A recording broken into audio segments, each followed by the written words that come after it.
नमस्कार दर्शक बंधु मु यात्रा अभिनेता दीप साहा मु आसुची ए मे मास 4 तारिख रे उत्कल रंगमंच जाभियर छक जयदेव विहार भुवनेश्वर को हेले काहे आसुची जानिछंती गोटे स्पेशल ओकेजन रे आ से स्पेशल ओकेजन टा होची यात्रा संस्कृति सुरक्षा मंचर प्रथम वार्षिक उत्सव एवं कलाकार सम्मानित पर्व।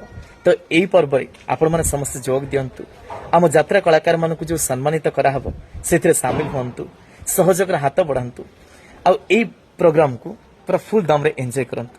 तो आपण मानकु समस्त को मो तरफ आम कलाकार मान तरफ एवं यात्रा संस्कृति सुरक्षा मंचर टोटल टीम तरफ ढेर सारा अभिनंदन इनविटेशन आपण माने समस्त आसंतु। डेट आउ थे कही दूची 4 तारिख मे मास उत्कल रंगमंच जाभियर छक जयदेव विहार को फुल दम रे एंजॉय करिबा ढेर सारा मस्ती करिबा आ मने रखिबे ओकेजन टा होची कलाकार सम्मानित पर्व एवं प्रथम वार्षिक उत्सव यात्रा संस्कृति सुरक्षा मंचर रहुची। जय जगन्नाथ।